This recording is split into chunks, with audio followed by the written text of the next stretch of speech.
brother. Jay, so it's Thursday, so by force of habit, of course I've watched WALL-E again this week, and it has me wondering, is it possible that WALL-E is alive?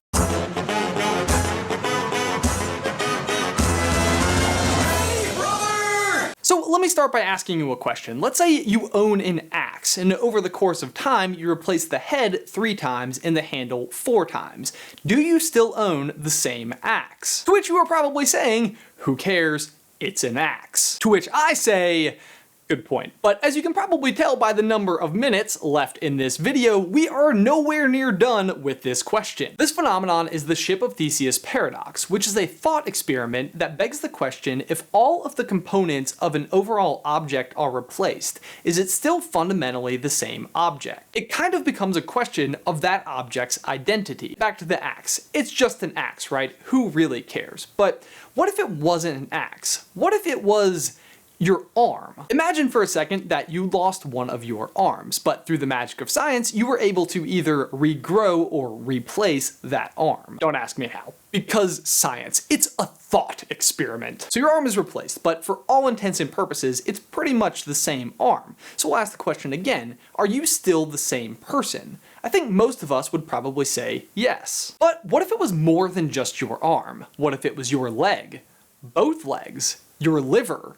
or your brain? Brain is probably where most of you start to have disagreements, but remember, in this hypothetical situation, this new brain is exactly like the old brain. It has all of the same memories and hopes and dreams and experiences and favorite YouTubers. Follow us on Twitter. But is that still you? Because that you would probably still identify as you, right? It's okay to answer yes or no to this. It's really an old philosophical question that we are not quite wise enough to know the answer to. But it's this question that WALL-E, that's the movie, not the cute robot, tries to answer. Which brings us back to the Ship of Theseus Paradox. Throughout the movie, we see WALL-E constantly replacing different parts of his anatomy. Heck, by the time we even meet WALL-E, it's very possible that he has replaced all of the parts of his anatomy. I mean, is WALL-E even still WALL-E? The Greek philosopher Aristotle says that there are 4 causes or reasons that we can use to answer this question. The first is the material cause. These are the individual parts that make up the thing. If we go back to our axe, we have a head and a handle. In the case of WALL-E, it's all of his individual components, so his eyes, his tracks, his gears, etc. And by all accounts, changing any individual part does not seem to change WALL-E, not even that chip at the end that gets destroyed. So the movie is arguing here that changing your individual parts, even all of them, does not change who you are. Next is the formal cause. Think of it like the blueprints for something. It's the result of all the individual materials being assembled. When you adhere the head of the axe to the handle, you now have a completed axe. It's not gears, tracks, and eyes that make a WALL-E. It's the blueprint and design that show how all of those parts come together that make a WALL-E. But that being said, just because you use the same blueprints and design to make a lot of the same product doesn't mean each of those products don't have their own identity. For example, if you saw 2 WALL-Es side by side, you wouldn't say that they are the same object. They are 2 objects of the same design. Again, the movie is arguing that your formal cause does not define you. We see more than 2 WALL-Es, we see lots of them, but only our hero is still running. Despite having the same formal cause as all of his counterparts, our WALL-E has adapted much better than the rest. Moving on is the efficient cause. This one is a little bit trickier, but in layman's terms, it's basically how something comes to exist. The creator, if you will. So for example, I am the efficient cause of this video. If I assembled an axe, I would be the axe's efficient cause. This is where things with WALL-E get really interesting.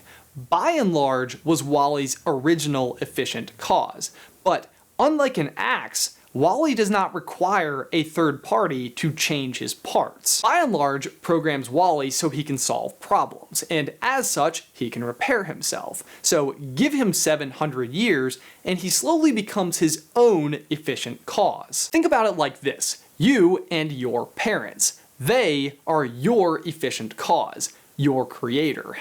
#gross. But they had a plan for you. Maybe you'd grow up to be a doctor or a lawyer or a YouTuber, right?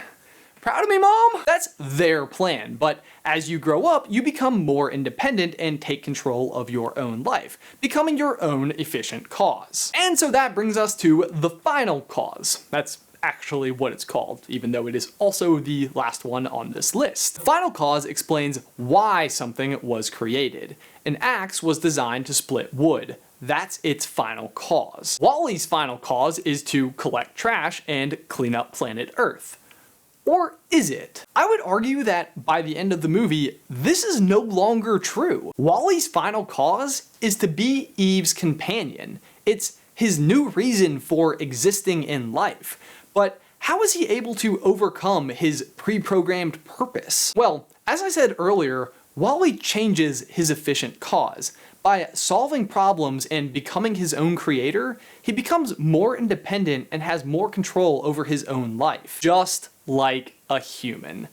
This is why I'm wondering, is WALL-E alive? Ironically, the humans we meet in the movie are completely devoid of free will. They are living a meaningless existence with no purpose in life. I didn't know we had a pool. In a twist of fate, by and large, who is the original efficient cause of WALL-E is now the efficient cause of the humans. Essentially, the two have switched places.